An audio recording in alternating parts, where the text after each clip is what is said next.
Hello, everybody. I don't have a mouthpiece out, so I won't be playing this time. Sorry about that. All right. Hello, Cardo. Nice to see you. Cardo says, "Hi, Eddie. I hope you are doing well." I am, thank you. He says, "I have a question. How do you know when your pupils have found the best mouthpiece for them? What are the things to look for in a search for the best match?" Okay, so I'll give you a rundown of how I fit people on a mouthpiece. Hello, Barry. Nice to see you. And I would like to work with some people again now that I have the full kit. Maybe what I teach might change, but most of my students today are online. The students I have that actually come to the house have been playing for a long, long time. They don't need to be fit to a mouthpiece. So maybe this will change. That's why I'm telling you that. Maybe this will change. I look at the rim diameter first, and what we're looking for on rim diameter is comfort only. It doesn't matter. The rest of it doesn't matter when you're looking at comfort. And the diameter does not affect. This is where a lot of people misunderstand how the trumpet mouthpiece thing works. Okay, the diameter does not affect how well you play, like your tone, your flexibility, and stuff like that, unless the diameter is wrong. Okay, so we're looking at a diameter that is I'm gonna grab a mouthpiece real quick.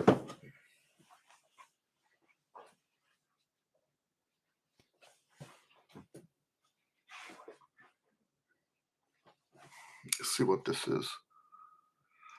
Okay, so yeah, I said I don't have a mouthpiece, and then I say, let's go get the mouthpiece, but this, I would never play on this by myself. All right, so we're gonna form a mouthpiece like you're gonna do a lip buzz, but we're not gonna blow. And you're gonna put the mouthpiece on there and see what's comfortable. Now, what do I mean by comfortable? I have had students that doesn't matter what size the rim is, that they feel comfortable on all of it. And mostly those are students that have had braces and they got almost perfectly aligned teeth and all that stuff. So when we're doing this part, you're just really finding, are there any corners that hurt or pushing in an uncomfortable manner?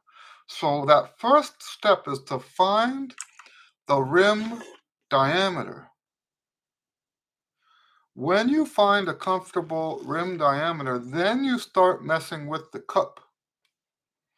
And that's what's nice about this kit that I have, is that there's, I think, 5 cup sizes for every rim diameter. So there's more than that too. They have some other, like, I forget what they call them, like signature cups and stuff like that.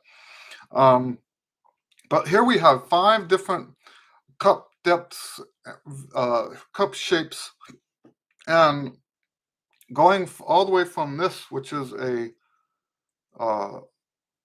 okay, this is the second one. There's a 2S. I use a size 2 on the Warburton. That's my best diameter. Has been since the very first Warburton that I ever used. So they have everything from what they call the S to the MD. I'm sure they have bigger than that and smaller than that, but it's not part of the kit. Okay, and so now we're going to start playing around with the different rims, different cup shapes. And now that's when you're going to listen for what does it sound like. That's when we're gonna start paying attention to flexibility, intonation, stuff like that. But I think the best answer to your question is once we find the the the proper rim diameter, the rest of it becomes a little bit easier.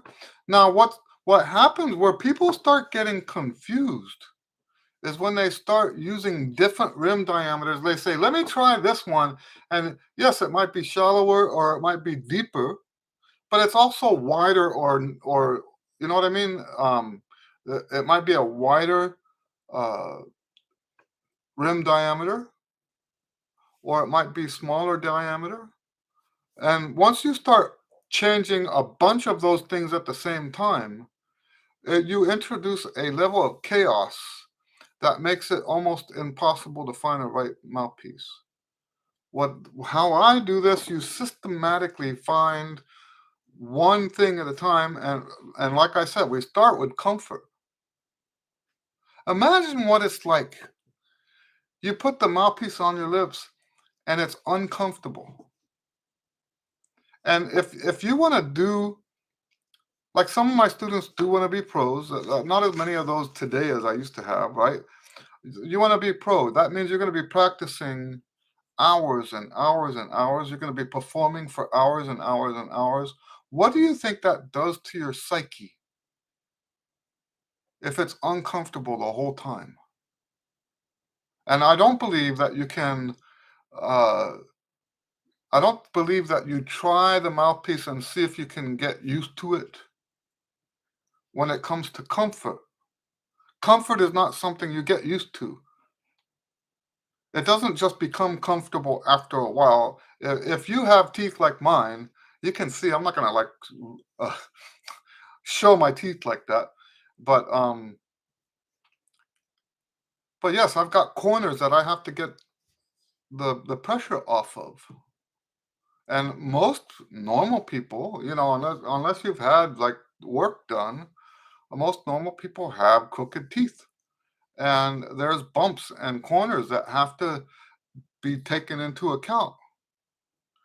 And uh, I, I'm I'm telling you, if you've got those bumps and corners, you can try a mouthpiece for months, years, decades.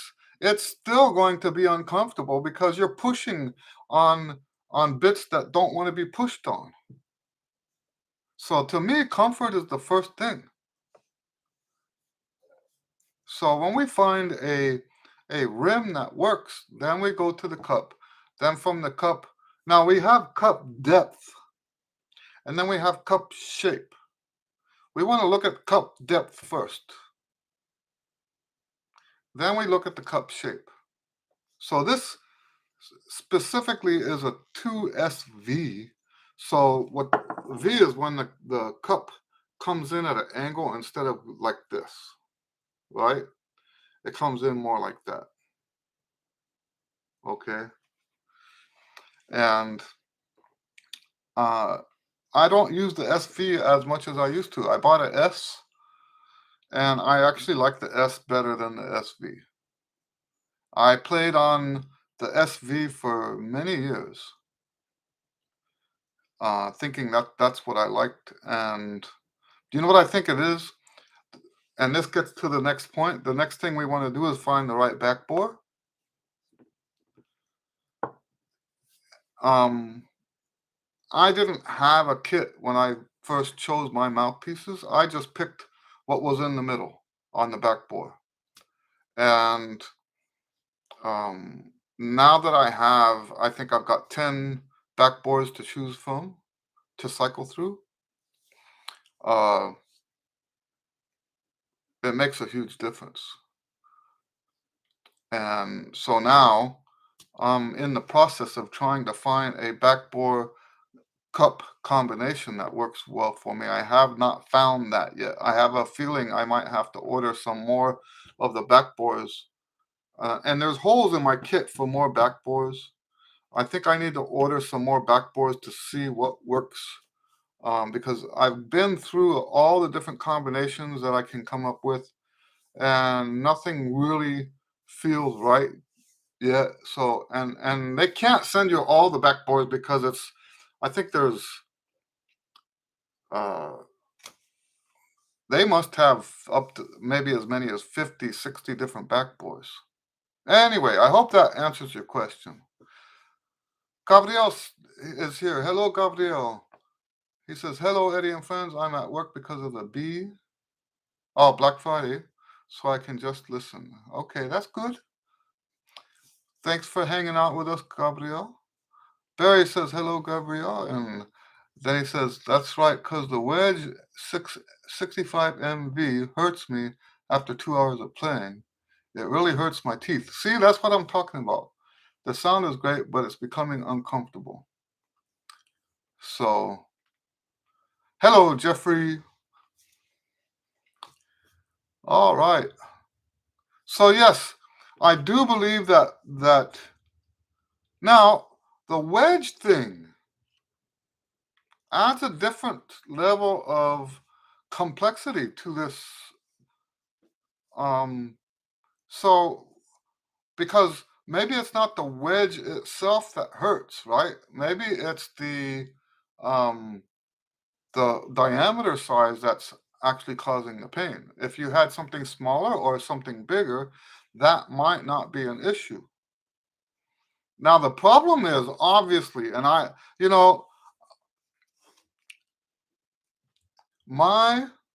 the majority of my trumpet career has been as a poor man. So if you guys saw my tax returns going back into the 90s, you would be shocked at how I could even be surviving financially. Now, it's not like that now, because of all the work I've put in. Well, plus, of course, there's also the blessing that I truly believe in, right? Um, but yes, the point is there's very few people that can actually do this kind of experimenting because it just costs so much to get that equipment into your hands. Uh, I bought the Warburton kit. It was very expensive, more than a trumpet, by the way. I don't want to tell you how much, but let's just say I've never paid that much on a trumpet. I bought that Warburton kit, and I paid more for that kit than I have ever paid for a trumpet. But I bought it primarily so that I could work with my students, even though I thought, right now they're not coming to the studio. It's all online.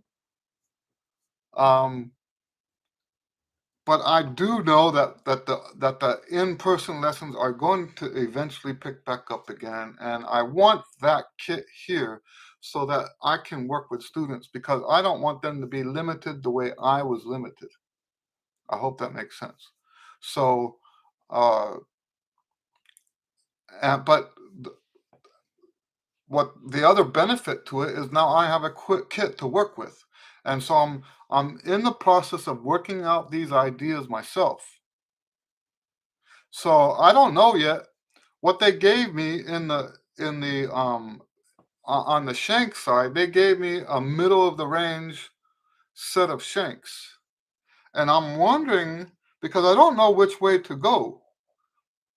Sometimes when you combine large with small, that actually works better than large with large. That's what happened on the Pudgy trumpet. He gave me three lead pipes. And because the Pudgy has such a big, huge sound, right? It's got a huge sound. And I thought, okay, let's put that big lead pipe in there. And it didn't really work for me. So then I put the medium one in there. It didn't really work for me. I'm playing on the Pudgy on the tight, we shouldn't say small, right? The tight lead pipe.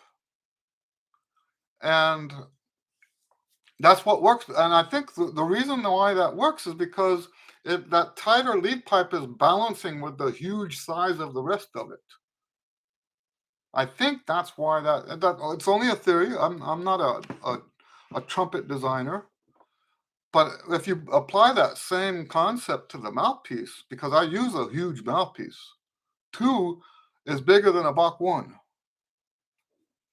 So, um, so I don't know what to do if I should order. What I'm thinking about doing as a first step is order their biggest backbore and their tightest backbore, like the 2 extremes.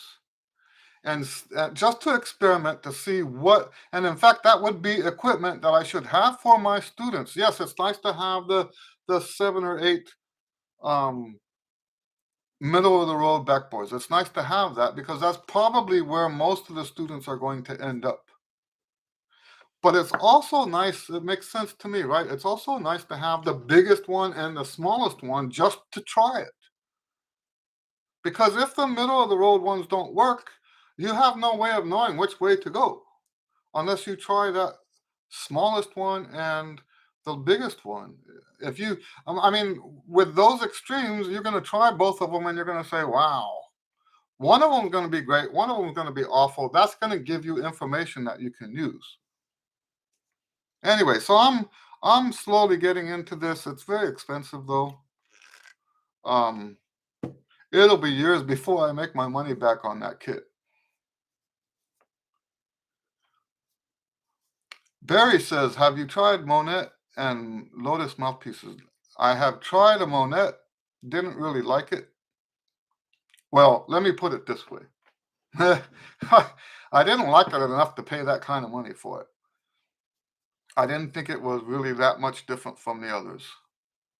Now, and I know I've heard all of the religious talk about how you're supposed to play it differently and stuff like that. I understand all that, and that's fine. I understand, but for me, the Monette just doesn't make any sense. Not just because of the money, but because of the I'm already a successful player, and yes, I do want to improve, but if I have to change what I'm doing fundamentally, then it makes no sense to me to buy equipment that forced me to do that. The Lotus, I didn't know he was making mouthpieces, so I knew about the horns. I didn't know about the mouthpieces, so that's a negatory on that one. Um, all right. Any other questions? I am a little tired today. I worked yesterday. I know it was Thanksgiving. The guy asked me, he says, so I have I told you guys this last time, I have a regular Thursday gig from 5 to 7. And they said, yes, the gig is still going to happen. Plus, we want you to come in at 10:30 to 2:30. So I had 6 hours of jazz playing yesterday. It was now I've done a lot more than that in the past, but not after COVID, right? COVID, you know what I realized yesterday is used to have calluses on my lips, and I think those calluses are gone because of COVID. I mean, there's so little playing going on. And when I play at home, I don't play loud. I play everything is comfortable volume. I don't play loud like I'm on a gig or something. Um, and that's where the calluses come from, by the way. The calluses come from playing loud because you have to push harder. When you're playing loud, you have to push harder or the lips don't seal. That's just a fact of life. And maybe that's more true for people with crooked teeth. I don't know. Those people that talk about what do you call it? Pressure, pressureless trumpet playing. Uh, you really can't play loud like that. At least I can't. So yes, I had it was 6 hours of jazz. How cool is that? Huh? I don't think I've played 6 hours of jazz in many, many years in one day in public. All right, what other questions do we have? Thank you guys for coming out and hanging out with us. It's very cool that you guys um spend your holiday time with the Trumpet Q and A.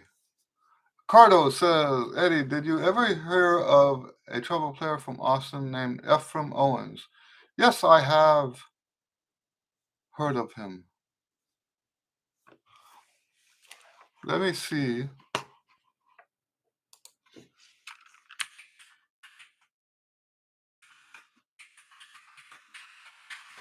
See if I can see a picture of him. Yes, I remember him.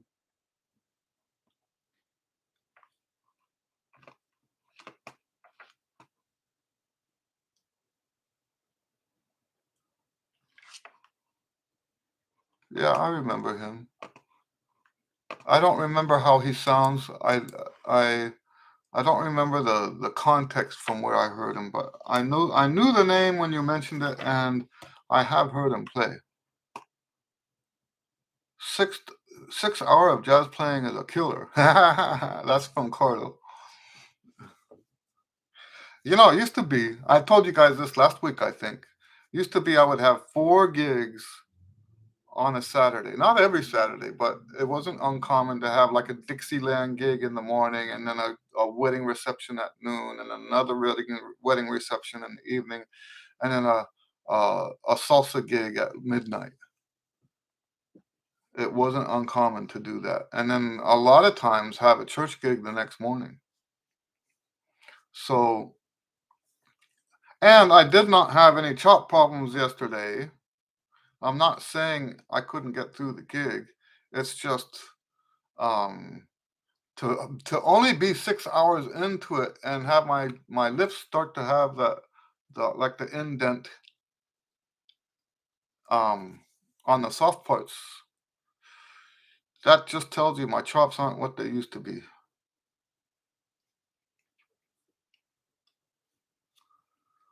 What else? Uh, Cardo says if I do that, I will need 2 weeks off the trumpet. Yeah. So this, the callus. I don't even know if technically it's called a callus if it's inside the lip because that's mucous membrane. That's not skin, right? And I don't know how different the two are, but I used to be able to show people. I'd pull down my my lip, and you could see like white lines, 3 white lines going down my lip where the tissue had hardened. Um, and that was there to to cushion between those points on my teeth.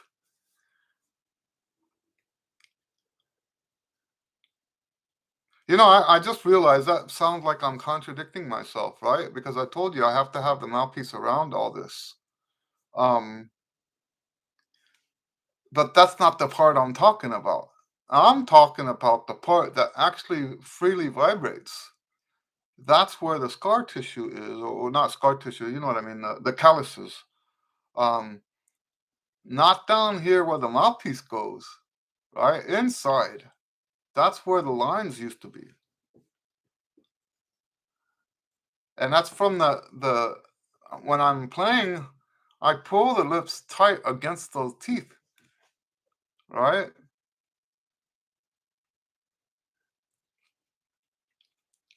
So it's just from that. And I can feel a little bit of it building back up now because I have been playing lately. The gigs are picking up. Praise God about that. Yes. Um, yeah, as far as I'm concerned, COVID is officially over. Not the disease, but the hysteria is finally over. if you guys have followed my channel over the course of COVID, you probably know how I feel about all that stuff, right? I was thinking about that yesterday because as far as I'm concerned, it's not just the gigs. There's other stuff that's happening now in this current week that is just an indication to me that things are finally settling down and going back to normal. And it got me pondering, reflecting on the last 2.5 years. I guess 2 years. That's right, 2 years. No, really, more like 2.5 years, right? Anyway, so, and I realized that looking back at it now, just how angry I was in that first year of COVID. I was angry, angry, angry.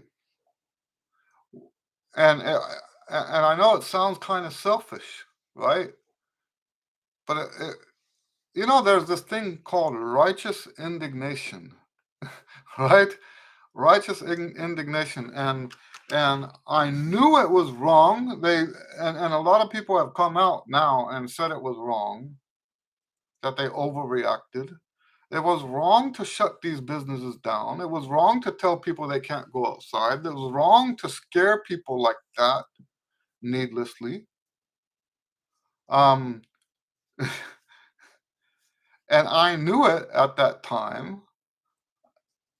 And, having my whole career shut down was, yes, it didn't make me just angry for myself. It made me angry. The part that made me angry, because I knew that this stuff could not go on if the masses weren't buying it. And I tried the best, I tried my best to help open people's eyes with numbers and statistics and stuff like that. And because they were so afraid, and that's what made me angry, was their fear was killing people's careers, including mine. And so I had to get to a point where I could forgive the world, right? Forgive the general public for behaving the way that they did. I don't actually blame in a way, I do blame the people. The people should have thought more instead of reacting emotionally. I don't know why I'm going on about this. It's just, I guess because I'm talking about that 6 hours of jazz, right? That wouldn't have happened last year. It just would not have happened. So that's why I'm talking about it now. Anyway, I felt like I had to forgive the masses for being so afraid. But the biggest thing is that the role of the media and the government and all that stuff that they played in creating that fear.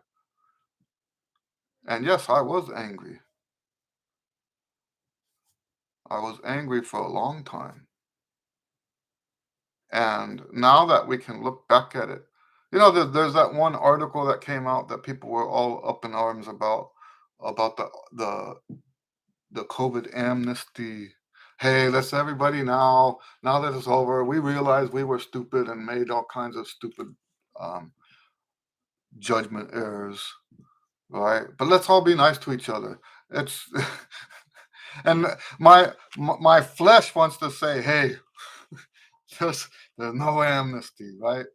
But that's a terrible way to live, to be angry like that all the time. It's a terrible way to live. You cannot do that. It doesn't do anything to anybody else but yourself. It will destroy you, that kind of anger. So that's where I am right now, right? My career is the in every sense, right? The teaching, the publishing, the the gigs, all of it now is starting to blossom again, and uh, it's time for me to let all that go. And quite frankly, the only way I can let it go is to tell myself, you know what, if this happens again, people are going to buy it just like they bought it the first time. You know, so there's a sort of a gun shy uh, mechanism that's been like now programmed into me to not trust the general public, that the next pandemic, that so-called pandemic that comes out, people are just gonna overreact again. That's how I am now. Is I'm at this place now where I just have to just know that this could happen again, and yeah, you have to be ready for it. Um, there's still people that still think that there was nothing wrong with the lockdowns and all that stuff and all the hysteria and all that. Um, so you might say, well, why are you talking about this in a Trumpet Q and A? First of all, you guys aren't asking questions. I'll stop talking about it when you ask some questions. So, uh, but it's it's related to trumpet. I mean, look at all the hoops everybody had to. If you wanted to play trumpet, you had to jump through hoops just to get out in the public to. I mean, there's a recording, a video of a university in Washington playing one of my pieces, and I didn't realize when I first listened to it. I said, "Well, that sounds a little different from how I, heard it when I was writing it." And if you look, they've got the little um, mufflers over the top of the horn. Does that make sense? So, but yeah, so that's you can't say that COVID has nothing to do with this. Of course it does. Hello, Charles. Charles is one of my students. Charles says, "Have you already talked about the musical number?"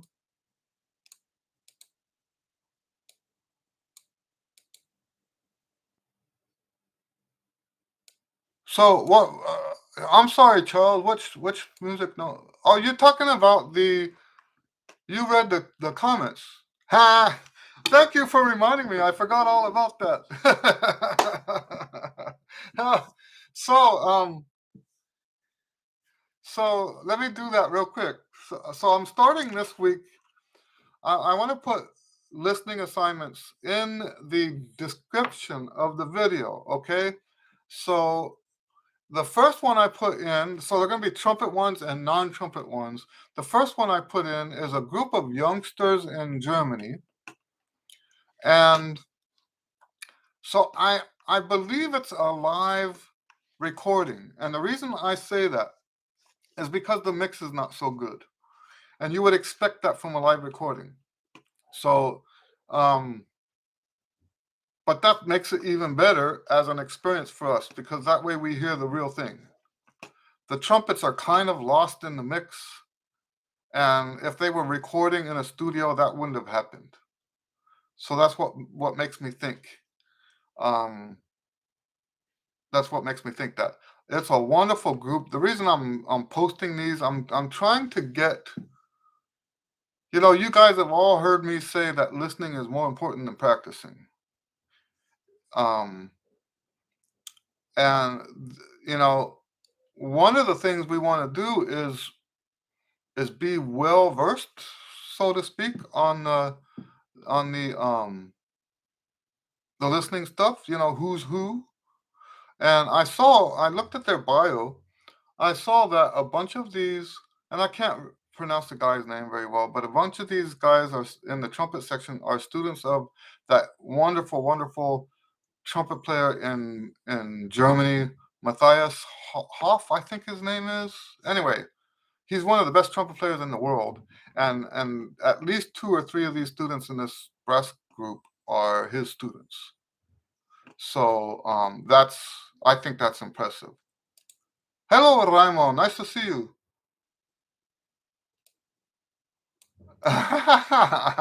So Raimo says, "Greetings, Eddie and company. I am back from a 3-week trip to land of COVID."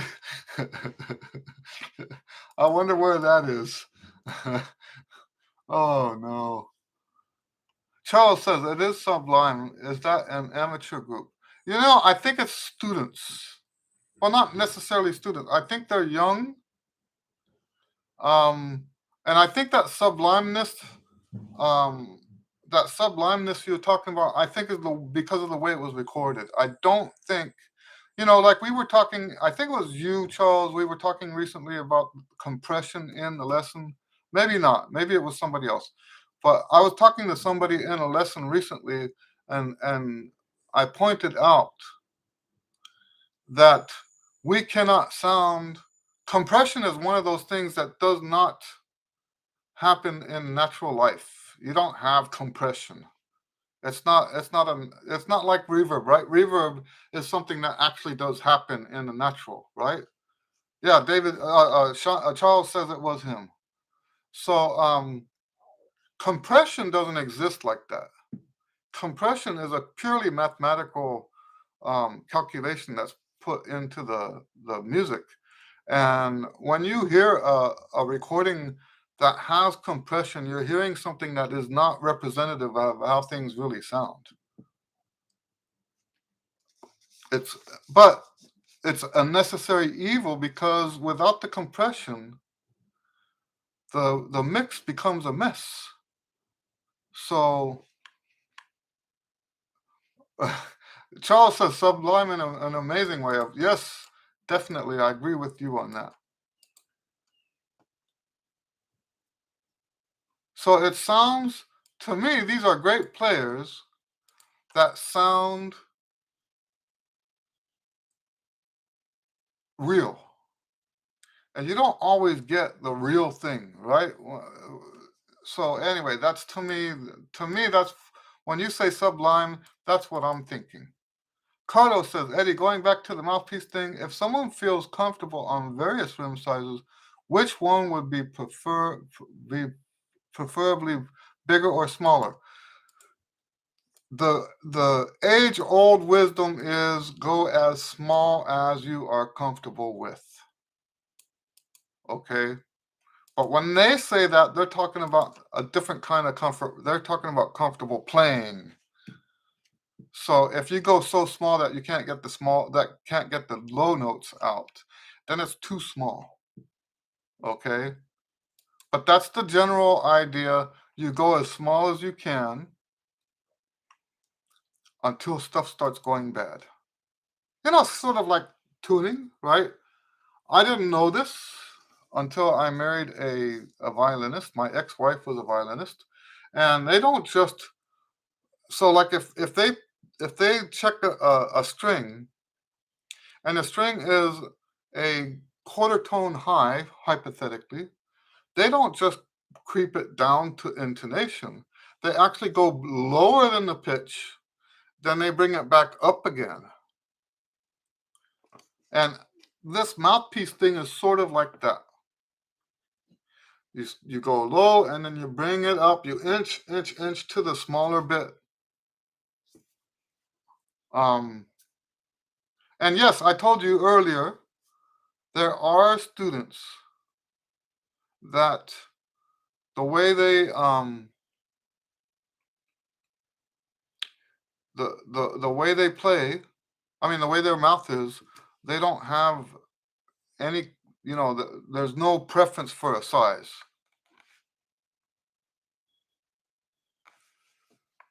So Charles says, do you think I should try something smaller than 5C? No, I don't think that. I think that's fine. You have a good sound, Charles, especially lately. You've made huge improvements in your sound lately. Not that it sounded bad before, but great improvements, especially in the last 2 weeks. So that's not the time you want to start messing with equipment.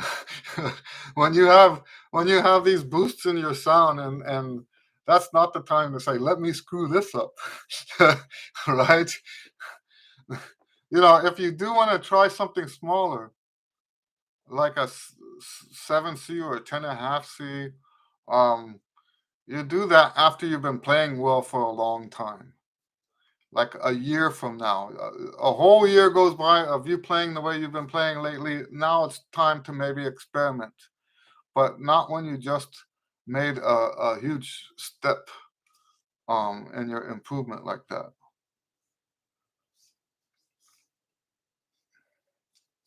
All right, what other questions? So that jazz gig, I'm trying to think of a way. We're in a hotel lobby. I'm trying to think of a way to set up a um a tripod and get some video of that gig, but it's not appropriate. I've been thinking maybe if I put it on the other side of the room, but then the sound won't be quite the same.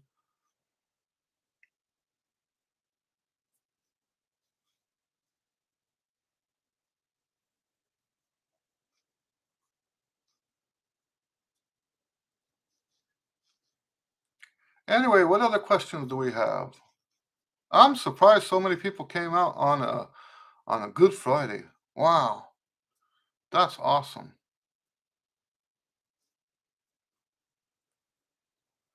I think I might go get my hair cut after this is over. Any other questions?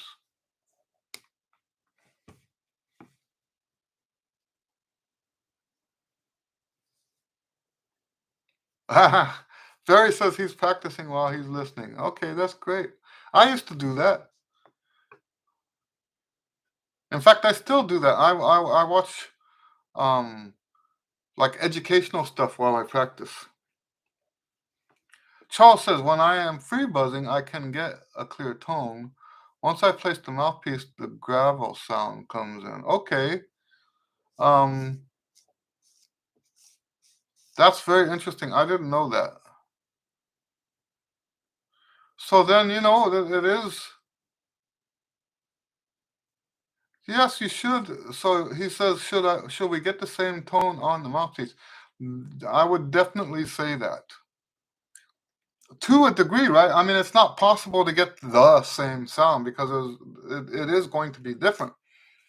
But I think what you're talking about is tone purity. You should have the same degree of tone purity.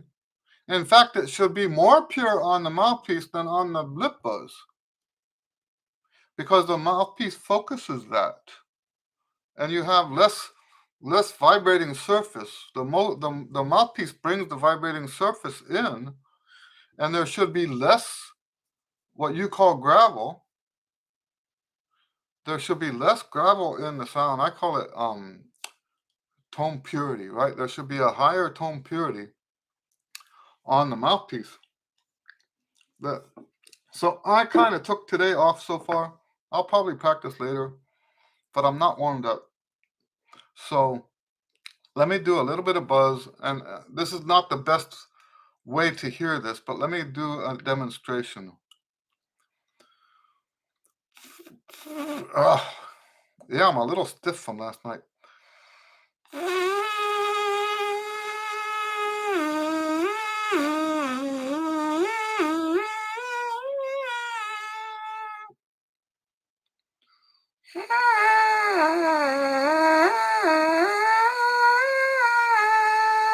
So there's a little bit more clarity to it when the mouthpiece is on. Okay, good. Charles says, I'm going to practice placing the mouthpiece again. That's probably a good thing.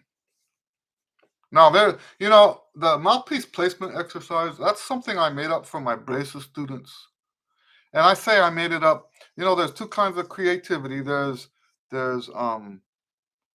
they call it genius, right? And I'm not calling myself a genius. Don't think I'm saying that. That's for other people to say, and I would never say it about myself. Okay. But the idea of genius is when you come up with a new idea. It's not how smart you are, it's how creative you are.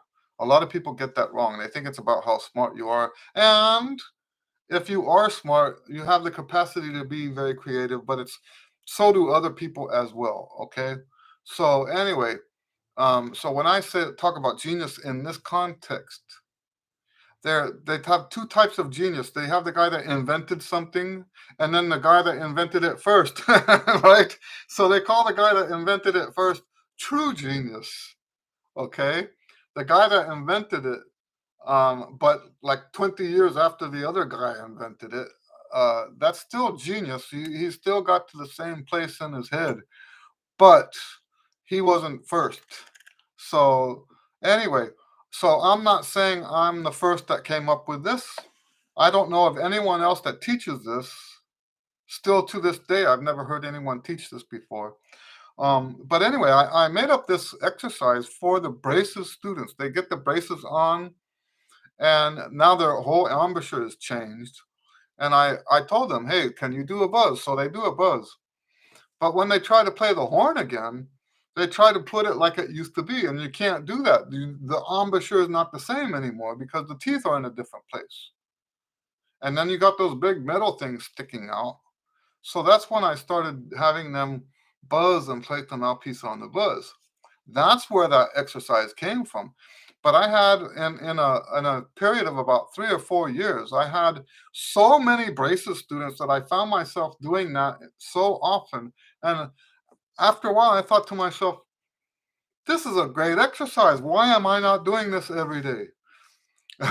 So when the daily routines book was first written, the first version of it, there was no mouthpiece placement exercise in there. It wasn't part of the routine. I only added it after I worked with all those braces students and realized that it's a great exercise. It's a wonderful, you know, a lot of you know, you have heard me quote this before, um, Paganini, and it's a quote I got from a book. I'm convinced of that because I can't find the quote anywhere. So it wasn't online because if you were to type the quote, it would come up somewhere, right? I know how to use Google. So uh, the quote from Paganini was, he says, "Each day I begin my technique anew." In other words, each day he starts all over. Now Paganini was the the world's greatest technical uh, violinist. I think from about 100 years ago. I think I'm not sure, maybe 150 years ago. Um, but he had this way of starting over every day. That's how he summarized his technique. He started over every day. This mouthpiece placement thing is part of that process for us. You do the air first, you do the lip buzz, and then you put the. So when you do the lip buzz, you're getting your lips in the right place to make the sound.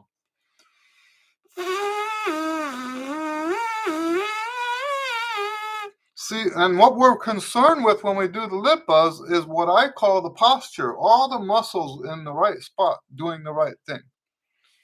See how the lips are pulled taut across the teeth? Okay. There's firmness here, there's firmness here, there's firmness under here, firmness here.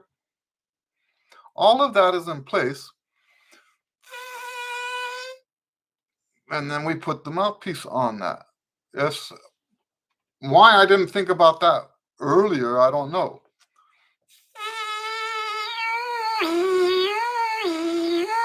Okay? And that's where that comes from. And the idea of doing it daily all the time, between the lip buzz and the mouthpiece buzz, the idea is that if you do it daily, over time, your mouthpiece placement will shift to where it needs to be. just with a few seconds of this exercise every day. Now, this is the theory, right? That when you do that the mouthpiece placement exercise on a regular basis, over time, your mind will adjust and you'll start putting the mouthpiece where it should go. And it'll be a subconscious, what do you call that? Second nature thing. It'll be second nature. You won't say, "Oh, this feels better" or "that feels better" or anything like that. It's not like that. It's not a conscious thing. Remember that the way these exercises work, we are creating an environment. We are creating for you a musical environment where your mind can flourish, where thoughts start to happen. And those thoughts will guide your mouth to do what it needs to do. You don't have to have this embouchure or that embouchure or this. This is how you find your embouchure. So a lot of people, I'm absolutely certain that most of the people who use my books skip the mouthpiece placement exercise. And that's a big mistake, actually. It takes only seconds to do. It's like a 10-second exercise. Maybe 15 seconds at the most. Not even half a minute. But they skip it because they don't understand how valuable it is. Let's look at how valuable it is. I remember going to a master class. They didn't call it master class back then. In the 80s, they weren't called master classes. They were called clinics. Now they had to change it to master class. Technically, a master class is not a clinic. I wrote this somewhere on my website. A master class is when the guest comes, he's the master teacher, and the people in the audience are teachers, not students. The purpose of a master class is to teach teachers how to teach. That's a master class. So like the stuff that they have online now, you can buy master classes with the chefs and the actors and the poets and all that stuff. I think it's like $50 a month or something like that, right? Or $15 a month. Those aren't master classes. Master classes are when the teacher teaches people how to teach. And the students on stage are just subjects that they can say, okay, when you have a student like this is what you do. That's a master class. This was not a master class. It was a clinic with Arturo Sandoval. And Arturo had just had some teeth problems. He had to have his mouth because his teeth were shifting.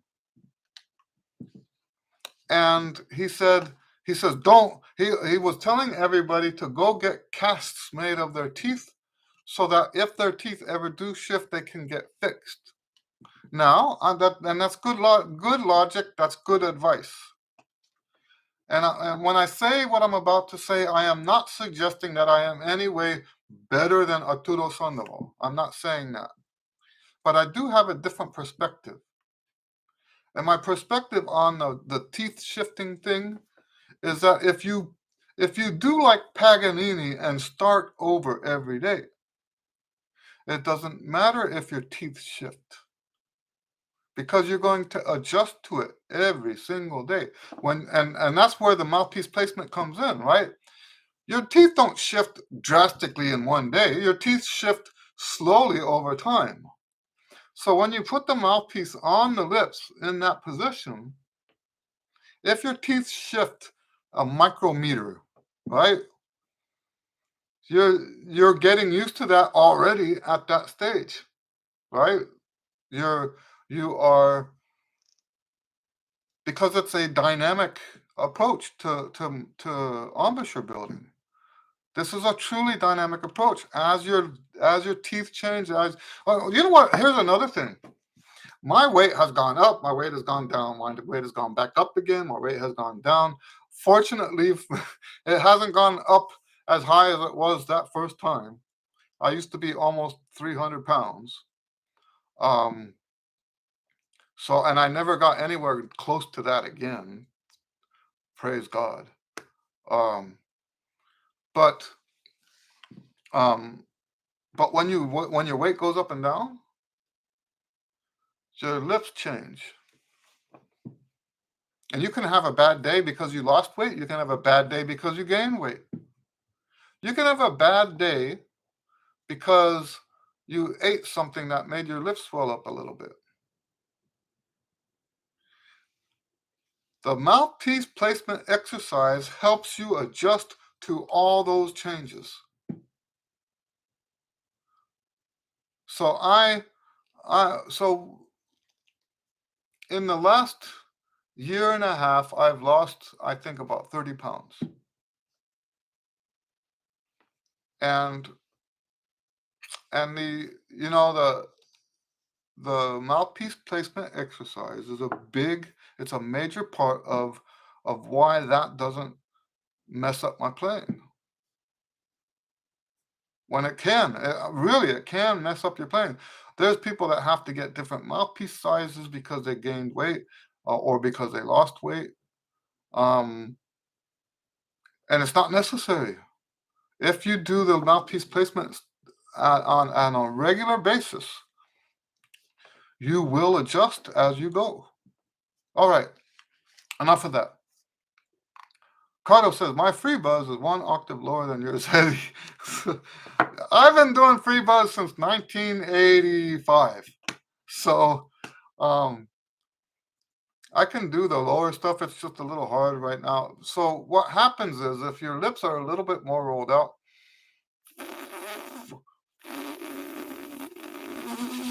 it does come out. I call that a French horn buzz.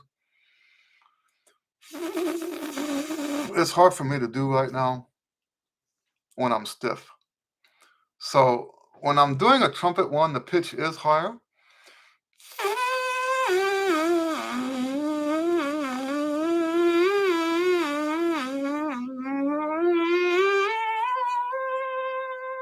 Okay. That's one of the things that helped me make all my changes. In fact, I had a friend that had just come back from ITG and he told me about lip buzz. Never heard of it myself before that, right? Up until that point, I never heard of lip buzz. And I tried it. And my lip, I'm not exaggerating, my lip buzz, see, I thought lip buzz was going to be playing the trumpet without the trumpet, right? And that's how my lip buzz was, and I knew that wasn't right. And that's how I was playing the trumpet at the time. And I was in the red, right? I was down here like this. I had a beautiful sound. In fact, my sound back then was more beautiful than it is now. But I couldn't play anything, so that didn't help. All right. So it was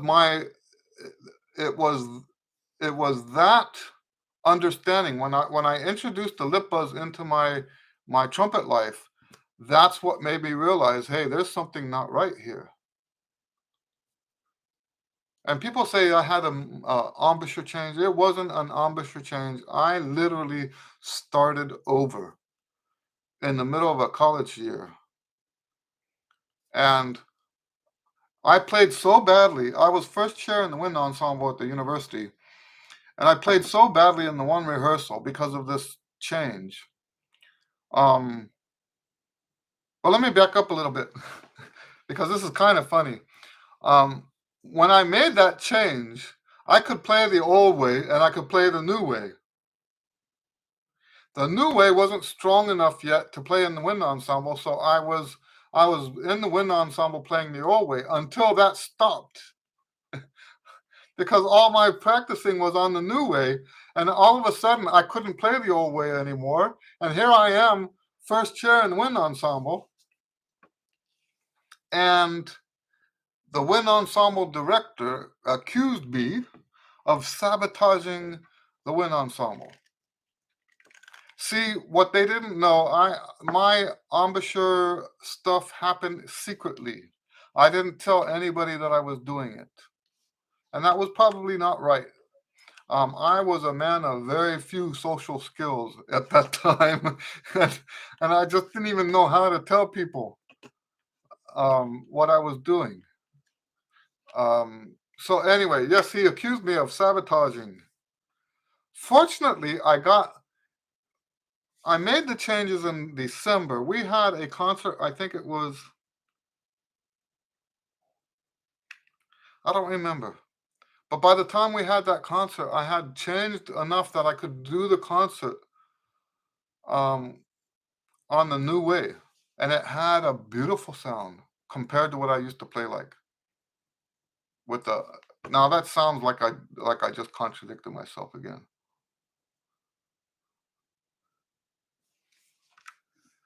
So Shinpuru, hello. Nice to see you. I just recently decided to play trumpet on the side, and I've played trombone for about 3 years. What tips can you give me about embouchure and high notes? So actually, what we're talking about now with the mouthpiece buzz and the lip buzz is very much the first thing I would say is you want to have an embouchure that you can buzz the higher notes on. If your embouchure is more like this, the only way you can get high notes on a embouchure in that shape, the only way you can do that is with pressure. The only way to play high on this embouchure is with pressure. That's a trombone embouchure. So the other one I was showing you is more like a French horn, right? It's still rolled out a little bit. Okay, this is trumpet.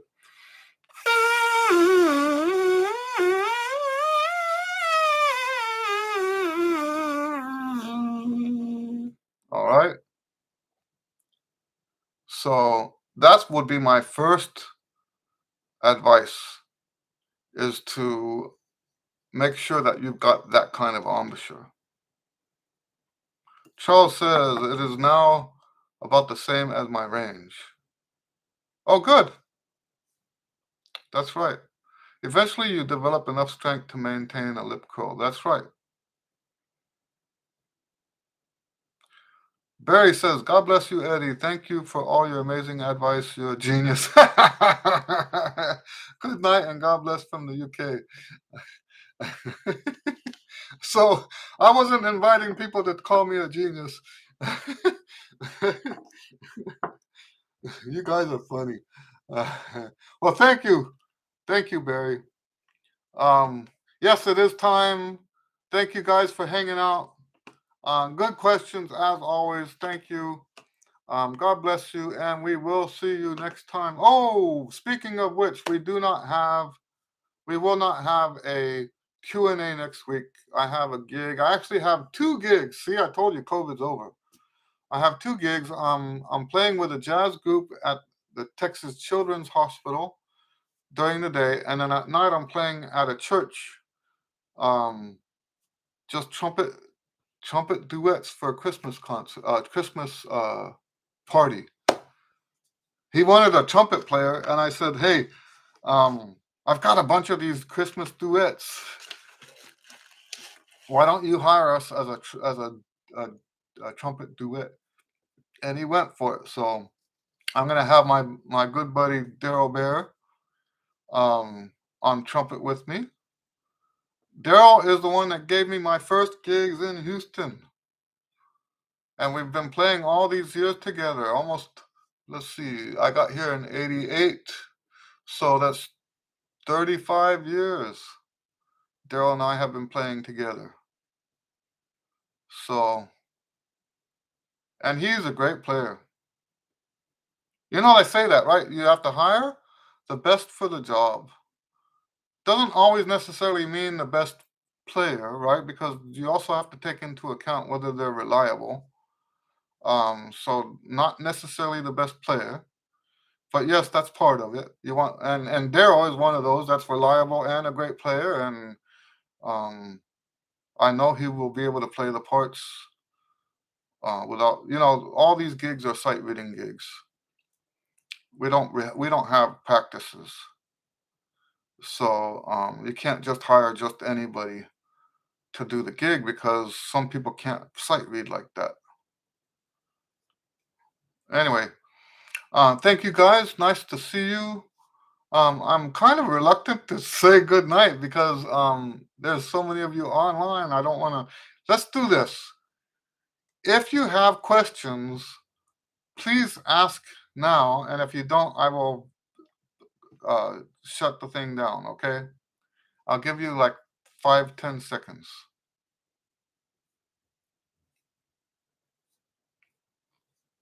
Okay. Looks like we are finished. Okay. Once again, God bless you. We will see you next time. Next time, not next week. Okay. And have a great weekend. Goodbye.